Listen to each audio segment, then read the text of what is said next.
हिंदी साहित्य के प्रसिद्ध लेखकों की कहानियों की श्रृंखला में आज सुनिए सुषमा मुनीन्द्र जी की लिखी हुई कहानी प्रत्यारोपण। तो शुरू करें कहानी प्रत्यारोपण। क्या कोई मानेगा सपने का प्रत्यारोपण ऐसी घरेलू हिंसा है जिसकी खबर न समाज को होती है न कानून को, पर यह हर कोई मानेगा। अधिकांश पिता अपने सपने का प्रत्यारोपण अपने पुत्र पर करना चाहते हैं और करते हैं, भले ही सपना जिद बनते हुए जीवन से प्रधान होकर परिणाम को बिगाड़ दे। यहीं से विकल्पों से भरी दुनिया में निर्विकल्प हो जाने की असहायता तैयार होने लगती है।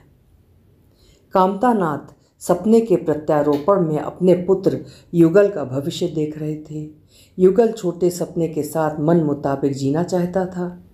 अच्छे इलाके के योग माया अपार्टमेंट के द्वितीय तल के फ्लैट नंबर 3 में दाता नगर के नामी कर सलाहकार कामतानाथ का दफ्तर है। वे सुबह 10 बजे से रात 9 बजे तक दफ्तर में सुशोभित रहते हैं। मुवक्किलों को अपॉइंटमेंट लेना पड़ता है कि वे बिना दखल के अपने टैक्स जैसे गोपन मामले को संपूर्णता में समझ पाएं। इस उपक्रम में दफ्तर में निरंतर सरगर्मी बनी रहती है। सरगर्मी में किसी को अंदाज नहीं मिलता कामतानाथ ने युगल के कंधे में अपने सपने की जो सलीब लादी थी उसे घसीटते हुए उसका क्या हुआ। 3 संतान, ब्रजबाला, युगल, ओमबाला।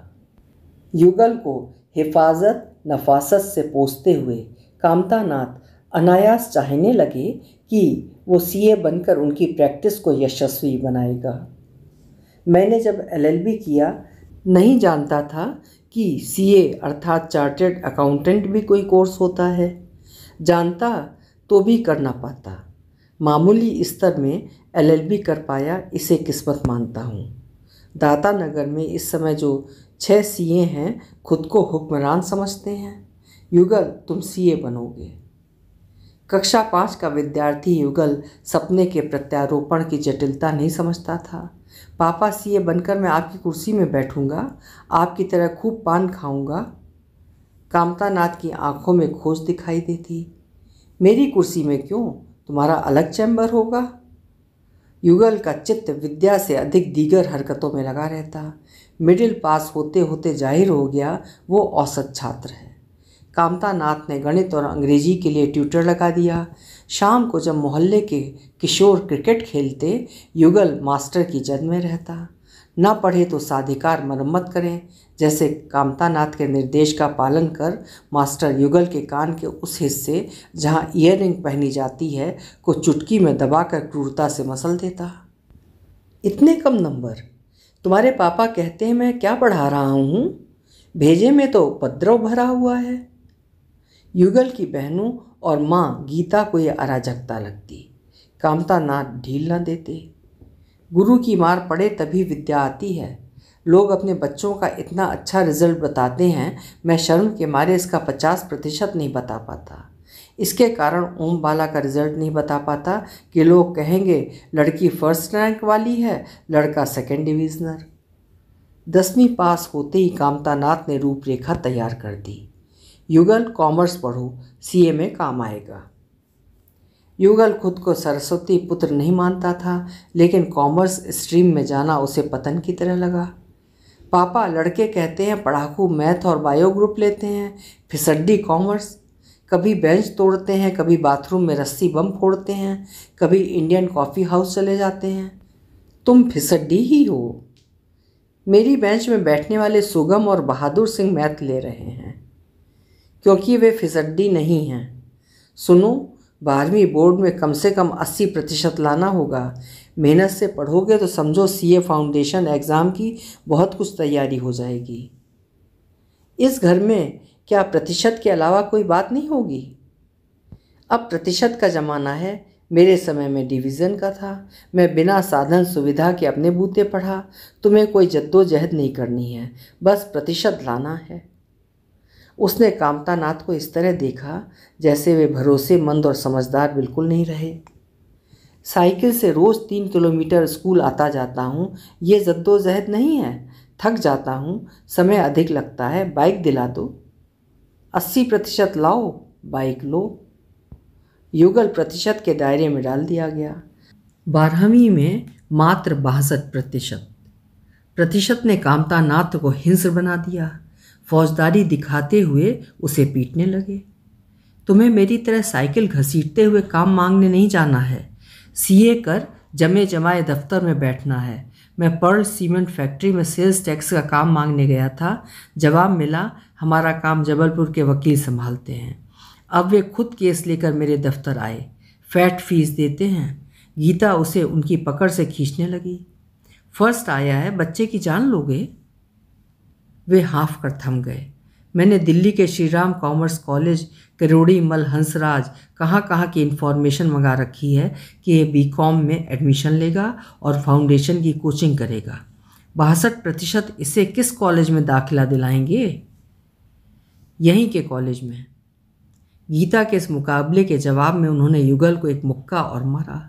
तुम्हारे दुलार ने इसे निकम्मा बना डाला है। घर में तम मातम। सीए करेगा, एक ही गान वे दिग दिगंत में चर्चित प्रचारित कर रहे थे। अकोविद ने तमन्ना का नाश कर दिया। तभी पन्ना जिले के हीरा व्यापारी सोलंकी अपने केस के सिलसिले में संकट मोचन बनकर कामता नाथ के दफ्तर आए। हौसला देकर उनके दारों दर्द को कुछ कम किया। घर पहुंचकर कामता नाथ ने युगल को तलब किया।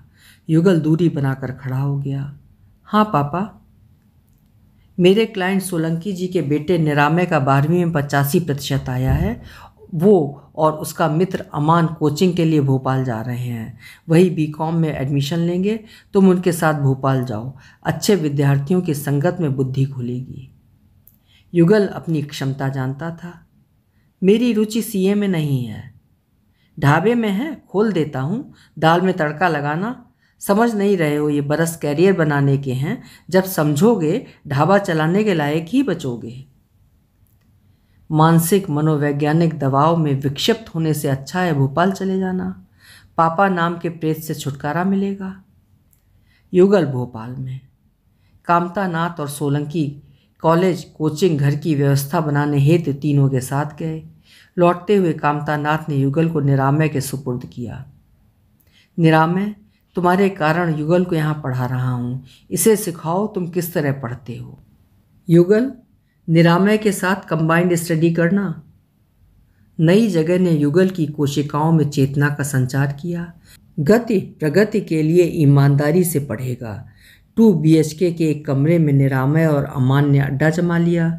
युगल दूसरे कमरे में। वे युगल को अपने काबिल नहीं मानते थे। उसे स्टडी में शामिल ना करते। युगल का अकेलापन और अक्षमता का बोध कम ना होता यदि कोचिंग में हरिहर से मित्रता ना होती।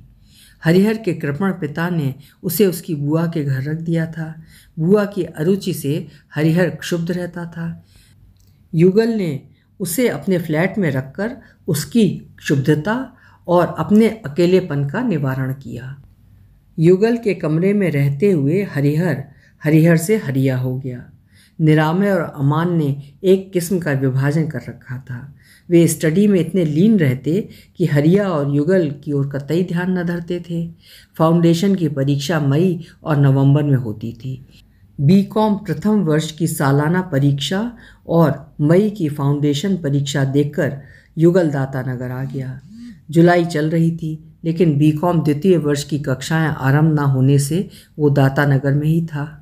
मूसलाधार बारिश हो रही थी जब दांव हारने जैसा मुख लिए कामता नाथ चैम्बर से लौटे। युगल, सोलंकी का फ़ोन आया था। निरामय और अमान ने फाउंडेशन पास कर लिया। युगल ने जस्टिफिकेशन की कोशिश कर अपना बचाव किया। हरिया भी पास नहीं हुआ। कहा था निरामय के साथ पढ़ो। तुमने हरिया जैसे फेलियर की संगत पकड़ ली। निरामय मुझसे मतलब नहीं रखता, तुम मुझसे मतलब रखो। गीता ने संतुलन बनाया। युगल अगली बार पास हो जाएगा। कामता नाथ ने क्रोध में वाष्प सी छोड़ी। गीता, तुम जिस मामले को नहीं समझती चुप रहा करो। ब्रजबाला की शादी हमने अच्छा दहेज देकर रेंजर से कर दी। ओम बाला का भी कुछ हो जाएगा। ये लड़की नहीं है जो दहेज देकर इसके लिए सरंजाम बना दूंगा। इसे अपनी श्रेणी खुद बनानी पड़ेगी। कक्षाएं शुरू होते ही युगल भोपाल आ गया। फ्लैट में 4 लड़के, 2 सफल 2 असफल। अब तक चारों साइकिल से आवाजाही करते थे। सफलता पर सोलंकी ने निरामय को बाइक खरीद दी। निरामय और अमान स्वच्छ कपड़े, चमकते बूट, कड़क टाई लगाकर बाइक से आर्टिकलशिप के लिए जाते। उनकी सत्ता देखकर युगल ने खुद से वादा किया, पूरे कौशल से पढ़ेगा। लेकिन बीकॉम पूरा हो गया, फाउंडेशन क्लियर ना हुआ। इस दौरान जबर बात ये हुई, अमन ने इंटर का एक ग्रुप निकाल लिया, निरामय दोनों ग्रुप निकाल कर फाइनल ग्रुप में आ गया। बीकॉम 58% ने संदर्भ बहुत बदल दिए। दातानगर नहीं जाना चाहता था, पर कोई ठौर नहीं। घर में शासक की तरह रहता था, अभियुक्त की तरह रहने लगा। अधिकार के साथ अपनी जहमतें, ज़रूरतें बताता था, अब छिपाने लगा। माता पिता की आंखों का तारा था, अब वो कसैला धुआं बन गया जो आंखों में जलन उत्पन्न करता है। हरिया ने उसके काले रंग वाले छोटे मोबाइल पर फाउंडेशन का परिणाम घोषित होने की इत्तला दी। वो तेज सांसों, तेज धड़कनों के साथ कंप्यूटर सेंटर गया। एक और असफलता। देर तक सड़कों में चहलकदमी करता रहा, जैसे घर जाने का साहस एकत्र कर रहा हो। कामता नाथ पूरी बेसब्री से आगे के कमरे में डटे थे। सॉरी पापा, कामता नाथ ने अभिप्राय भांप लिया। मुझे उम्मीद भी नहीं थी। दुकानों में बही खाते लिखने लगो या ढाबा खोलकर मेरी कीर्ति बढ़ाओ। सॉरी पापा, तुम्हारे साथ मेरी सामाजिक आर्थिक हैसियत जुड़ी है। शहर में मेरे नाम का डंका बजता है, लेकिन तुम्हारे कारण लोग मुझ पर तरस खाते हैं। सोलंकी की मेरे सामने औकात नहीं है, लेकिन मुझे उपदेश देता है। हमेशा सफल लोगों को देखेंगे तो निराशा आएगी। उन्हें भी देखना चाहिए जो सफल नहीं है। युगल ही नहीं, तमाम लड़के हैं जो पास नहीं हो पाते। पापा, हरिया MBA करेगा, मैं भी। हरिया का बाप उसके लिए प्रैक्टिस सजा कर नहीं बैठा है। वो CA करे कि MBA करे, कोई फ़र्क नहीं पड़ेगा। पर तुम्हें अकल क्यों नहीं आती? असफल होने का आघात उसके लिए भी उतना गहरा था जितना कामता नाथ के लिए। इस स्तब्धता में वो कह गया, एक मैं CA न बना तो दातानगर का अपमान नहीं हो जाएगा? तर्क उन्हें दुराशय की तरह लगा। तुम असभ्य ही नहीं, बेरहम हो। ऐसी बात करते हो कि मेरे दिल को चोट जरूर पहुंचे। वे अपने भाव संभाल नहीं पाए। पूरी तरह बर्बर होते हुए चप्पल उतार कर युगल को पीटने लगे। घर में अक्सर समर छिड़ा रहता था। गीता की कोरें अक्सर भरी रहती थीं। 22 साल का युगल भय, भ्रम, भटकाव में कुंठित हो रहा था। ओम बाला आशंकित रहती थी, पर ये अब तक का सबसे विभत्स वक्त था। युगल को बचाते हुए ओम बाला और गीता भी पिट गईं। युगल की आवाज़ मर्मांतक हो रही थी। माँ, ओम बाला, हट जाओ। मेरा जो होना है हो जाने दो। उनकी पकड़ ढीली पड़ गई। ओम बाला युगल को उसके कमरे में ले गई। युगल बुरे दौर से गुजर रहा था। घर यातना शिविर बन गया था। परिजन आतताई हो गए। वो रीढ़ खोकर केचुआ की तरह सिकुड़ गया। उसकी मीमांसा सुनी नहीं जा रही है। अभिव्यक्ति फरेब मानी जाती है। रिश्ते वही थे, पर संबंधों में फर्क आ गया था। कामता नाथ के सपने के व्यापक असर ने आचार व्यवहार की स्वाभाविकता खत्म कर दी। पोजीशन खोकर वो गुमशुदा की तरह अपने कमरे में घुसा रहता। आखिर ओम बाला ने पुकारा, भैया, पापा बुला रहे हैं। वो ढीली झुकी मुद्रा में प्रस्तुत हुआ। बुलाया पापा? बीकॉम पास सीधे इंटर में अपीयर हो सकते हैं। भोपाल में इंटर की कोचिंग लो, आर्टिकलशिप ज्वाइन करो, CA हो जाओ, तुमसे कुछ नहीं मांगूंगा। कामता नाथ ने कुंठित व्यक्ति की तरह हाथ जोड़े। कभी तुम्हारी मौसी का कॉल आता है, कभी बुआ का। युगल का कोई ग्रुप निकला? पड़ोसी परिचित अलग पूछताछ में लगे रहते हैं। क्या जवाब दूँ? बुआ कहती है ड्रग या लड़की के फेर में तो नहीं पड़ गया कि पास नहीं होता। निरामय के नोट्स पढ़ो, कोशिश करो उसके बॉस के दफ्तर में आर्टिकलशिप ज्वाइन कर लो। युगल भोपाल में। हरिया ने MBA में अन्य शहर में दाखिला ले लिया था। उसके बिना युगल को फ्लैट ऐसा अनचिन्हा लगा जैसे यहाँ कभी नहीं रहा। निरामय ने उससे कभी भी सीधा संबंध नहीं रखा। निरामय के दफ्तर में आर्टिकलशिप की बात की तो उसने दर्प से कहा, युगल, मेरे सर फाउंडेशन क्लियर करने वालों को आर्टिकल रखते हैं। युगल कई CA के दफ्तरों में विनती करता घूमा। छोटे दफ्तर में प्रवेश मिला। दफ्तर दूर था। साइकिल से आवाजाही करता। एक वक्त था कामतानाथ उसे ज़रूरत से अधिक पैसे देते थे कि मानसिक मजबूती मिलेगी। अब ज़रूरत से कम देते कि मूवी होटल में समय बर्बाद नहीं कर पाएगा। निरामे और अमान मूवी जाते। इतवार की शाम टिफ़िन सेंटर बंद रहने से होटल में अच्छा खाना खाते। युगल मूवी नहीं जा पाता। इतवार को सस्ते ठेले में कुछ खा लेता। कामतानाथ जब तब निरामे के सेल फोन पर कॉल कर युवक की पराजय बढ़ा देते। निरामे, युगल को समझाओ, पढ़े, अपने नोट्स दो, पढ़ने का तरीका बताओ, ना पढ़े तो मुझे सूचित करना। निरामे ने सर्वे सर्वा की भांति युगल को व्याख्यान दिया। हरिया एमबीए में चला गया। युगल, तुम भी कुछ सोचो। पापा सोचने ही नहीं देते। तुम्हारे पापा मुझसे कहते हैं युगल को पढ़ने का तरीका बताओ। मैं तुम्हें उंगली पकड़ कर नहीं पढ़ा सकता। अमान तबीयत से हंसा। इकलौते का दर्द तुम नहीं समझोगे निरामे। इसके बापू इसे अपनी आसंदी सौंपना चाहते हैं। युगल हताहत हो जाता। अमान, मैं बहुत अच्छा स्टूडेंट कभी नहीं रहा। दृढ़ निश्चय के साथ नहीं सोच पाता मेरा उद्देश्य क्या होना चाहिए। पोथी खोलता हूँ, इबारत समझ में नहीं आती। पापा को बताओ, वे सीए में अटक गए हैं। कोई राह निकले ऐसी उम्दा बात कभी नहीं करते। उम्दा बात हुई। युगल ने इंटर का फर्स्ट ग्रुप पास कर लिया। उसे लगा स्फुल्लिंग पूरी तरह खत्म नहीं हुई है। कब से इस मंगल बेला की प्रतीक्षा थी। उसने घर के लैंडलाइन पर कॉल किया। ओम बाला उत्साह से भर गई। वाह भैया, एक ग्रुप क्लियर हो गया। युगल से संवाद न रखने वाला कामतानाथ ने ओम बाला के हाथ से रिसीवर छीन लिया। युगल, तुम कर सकते हो। तुम्हारी बुद्धि खराब नहीं है, लापरवाही करते हो। ये धन दौलत किसकी है? तुम्हारी। जब तुम दफ्तर में बैठोगे, दफ्तर में क्या क्या बदलाव किया जाएगा, क्या व्यवस्था बनेगी, ये मैंने सब सोच रखा है। युगल के जीवन की पहली शाबाशी। उसे पापा जिद्दी लेकिन सहृदय बल्कि निरीह लगे। पढ़ेगा, उनके सपने को पूरा करने की कोशिश करेगा। कोशिश निरुद्देश्य नहीं थी पर निष्फल रही। आर्टिकलशिप के 3 साल पूरे हो गए।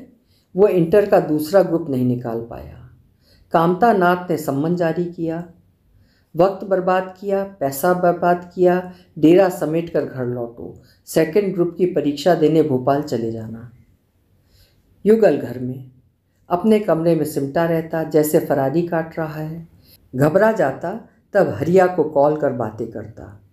कामतानाथ जिस तिस से विषाद बताते रहते। ससुराल से आई ब्रजबाला से बताने लगे। लोग पूछते हैं युगल दफ्तर में कब से बैठेगा। कौन सी यश गाथा सुनाऊं? इसने मेरी प्रतिष्ठा खत्म कर दी। हाँ पापा, इसके कारण मुझे भी सुनना पड़ता है। ललन मतलब ब्रजबाला का देवर सीए हो गया है।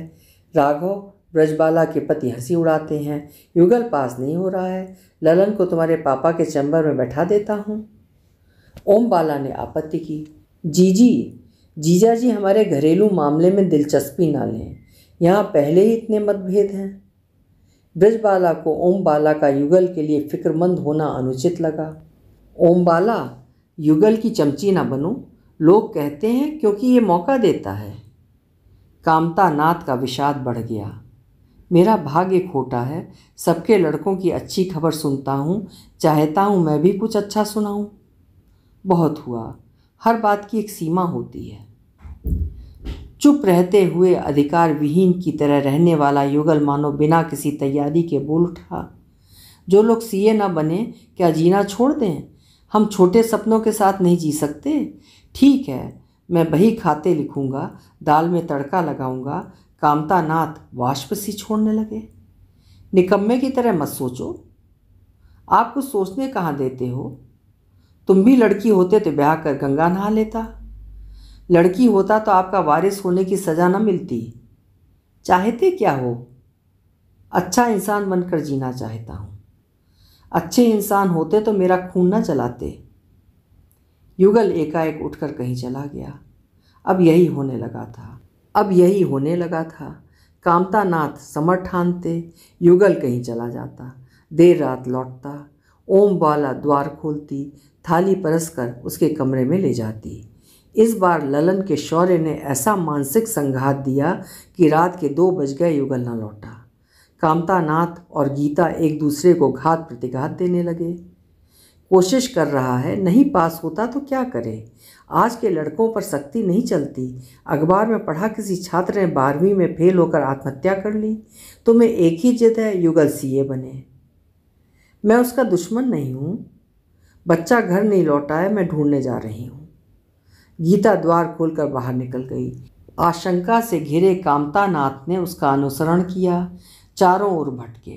युगल घर के पास वाले स्टेडियम की सीढ़ियों पर गहरी नींद में सोता मिला। कामतानाथ की आशंका क्षुद्रता में बदल गई। यहाँ पसरा है, जो ड्रामा करना है घर में करे। गीता ने मानो भविष्य बाँच लिया। आज मिल गया, तुम्हारा यही सलूक रहा तो कहो कल ना मिले। युगल खो गया। सेकंड ग्रुप की परीक्षा के लिए रात वाली ट्रेन से भोपाल के लिए रवाना हुआ, लेकिन स्वयं भोपाल नहीं पहुंचा। पहुंचने की सूचना की प्रतीक्षा करते हुए पूरा दिन बीत गया। ओमबाला ने उसके मोबाइल पर कॉल किया।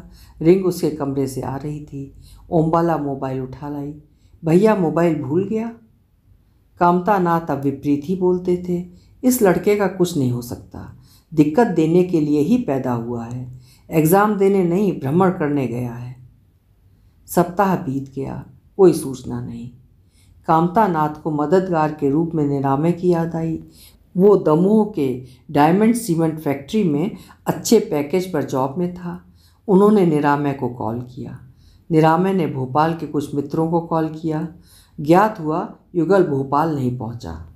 अब तक की सबसे बुरी खबर, दुर्घटना हो गई कि कहीं चला गया। पर वो फैसला लेता हुआ कभी नहीं लगा कि योजनाबद्ध तरीके से चला जाए। व्यग्रता में कामतानाथ ने पूरे जगत को कॉल कर डाला कि कोई युगल के योगक्षेम की सूचना दे। शिद्दत से लगा वो जैसा भी था, घर दरअसल उसके होने से अदीप्त रहता था। विलाप करती गीता को लग रहा था घर की बुनियाद में जो दरार आ गई है उसे कोई कारीगर नहीं भर सकता। भ्रमित ओमबाला उसके कमरे की छानबीन करने लगी। सीए की मोटी पोथियों के बीच पतली डायरी मिली। मित्रों के कांटेक्ट नंबर होंगे जैसी जिज्ञासा में डायरी देखने लगी। नंबर नहीं थे। अवसाद के क्षणों में जहाँ तहाँ लिखी बेतरतीब इबारतें थीं। कोई नहीं जानना चाहता मेरी तकलीफ़ कितनी जायज़ है। मैंने मेहनत की पर एक ग्रुप से आगे नहीं बढ़ सका। पेपर देता हूँ लेकिन कुछ समझ में नहीं आता। पापा ने मेरी शक्ति और कार्य शक्ति को ख़त्म कर दिया है। वे तानाशाह हैं। माँ भी वो नहीं रही जो थीं। होती तो पापा की क्रूरता को रोकती। कहती हैं पापा से बहस क्यों करते हो। आज से चुप हूँ। मैं लड़की होता तो ग्रेजुएशन के बाद अच्छे दहेज के साथ मेरी शादी हो जाती। मैं जीजी की तरह इस घर में आदर पाता। मैं शादी नहीं करूँगा। पापा ठीक कहते हैं, निकम्मे को अपनी लड़की कोई नहीं देगा। ओमबाला, तुम मेरी बेस्ट फ्रेंड हो। बाकी मुझे अपनों से, दोस्तों से, बाशिंदों से डर लगने लगा है। जी चाहता है कि ऐसी जगह चला जाऊं जहां रिश्ते ना हों। ढाबा खोलकर बही खाते लिखकर अपना बंदोबस्त कर लूं। मेरा पूरी दुनिया से विश्वास उठ गया है। ये दुनिया मेरी नहीं है। ओमबाला के आंसू नहीं थम रहे थे। हिचक कर रोई, फिर बिलख कर रोई। कामतानाथ के सम्मुख तनकर खड़ी हुई। पापा, मेरा भाई घर क्यों नहीं आता? आपने कभी नहीं पूछा वो क्या चाहता है। उसे वही करना पड़ता था जो आप चाहते थे। माँ, तुम भी उससे फटकारती थी कि पास नहीं होता, बाकी लड़के कैसे पास हो जाते हैं। इस घर में जन्म लेने की भैया ने बहुत बड़ी कीमत चुकाई है। मुझे बड़े सपनों से डर लगने लगा है। वे लोग ही अच्छे जिनके सपने बड़े नहीं होते। बच्चों को जीने तो देते हैं। अब ललन को अपनी कुर्सी में बैठा दो या उस निरामय को जिसके आगे आप भैया को निकम्मा समझते रहे। आपने इतना दबाव बनाया कि वो सह नहीं सका। पता नहीं किस अकेलेपन में घर से गया। उसे घर लाओ, मेरा जी घबरा रहा है। अकेला पड़ गया था युगल। हरिया ने सौहार्द निभाया। उसके अवसाद को भांप कर हरिया अक्सर कॉल करता। युगल, तुम अपने पापा की आसंदी संभाल सकते हो। कैसे? LLB करो। वे खुद LLB हैं। पता नहीं क्यों सीए का फितूर लिए बैठे हैं। कहते हैं सीए होना प्रतिष्ठा की बात है। तब तो उनकी कोई प्रतिष्ठा नहीं है, तुम खुद बताते हो दाता नगर के टॉप क्लास एडवोकेट हैं, सीए उनसे ऑडिट का काम मांगते हैं। ऐसा है? तुम अच्छे बच्चे की तरह लॉ में एडमिशन ले लो, पापा गोली मार देंगे। डरा रहे हो? मैं दाता नगर में नहीं रहना चाहता। जो मिलता है ज़रूर पूछता है, यहीं हो? भोपाल नहीं गए? यहाँ एडमिशन लूँगा तो कहेंगे यहीं पढ़ना था, तो भोपाल में बाप का पैसा काहे फूंक रहे थे? ऐसा कब तक चलेगा? पता नहीं। पापा ने मेरे दिमाग में फेलियर शब्द इस तरह चस्पा कर दिया है कि मैं कुछ नहीं कर सकूँगा, करना ही नहीं चाहता। कुंठा हमेशा काम बिगाड़ती है, मानसिक रोगी बन जाओगे। बन गया हूँ। सोता हूँ तो नाइट मेयर्स डराते हैं। कभी लगता है थकान से मर गया हूँ, कभी लगता है भूख से मर गया हूँ। लाश को लावारिस समझकर सरकारी अमले ने जला दिया है। घर वालों को अपनी समस्या बताओ। मेरी बात बहानेबाजी समझी जाती है। भूल गया हूँ मैं कभी पापा और माँ की आंखों का तारा था। मैंने पापा को माँ से कहते सुना है, इसे पैसे ना दिया करो, खाना कपड़ा मिलता है और क्या चाहिए। कई बार सोचा आज से खाना नहीं खाऊंगा, पर कोई भूख आखिरी नहीं होती, बार बार लगती है, दिन में कई बार लगती है। कहाँ तक कहूँ हरिया। कभी पापा के वॉलेट से, कभी माँ की अलमारी से पैसे चुराता हूँ, अपनी नज़रों में गिरता हूँ। कई बार ओमबाला ने अपनी बचत दी, छोटी बहन से लेने में ग्लानि होती है। ऐसे कब तक चलेगा? चलता रहेगा। तुमने अच्छा किया जो एमबीए कर लिया। इटारसी में जॉब कर रहे हो? इटारसी आ जाओ, साथ में रहेंगे, लॉ में एडमिशन ले लेना। लगता है जो करूँगा गलत होगा, जो नहीं करूँगा वो भी गलत होगा। रास्ते कभी बंद नहीं होते, आ जाओ। सांसें बढ़ीं, धड़कन बढ़ी, लेकिन युगल ने फैसला कर लिया। उसे आंदोलन खड़ा नहीं करना था, बस एक राह की खोज करनी थी। अंक सूचियाँ बैग में रखते, पैसे चुराते हुए दिल भराया। घर यातना शिविर बन गया था। फिर भी रेलवे स्टेशन जाते हुए उसने एक बार मुड़कर घर को देखा।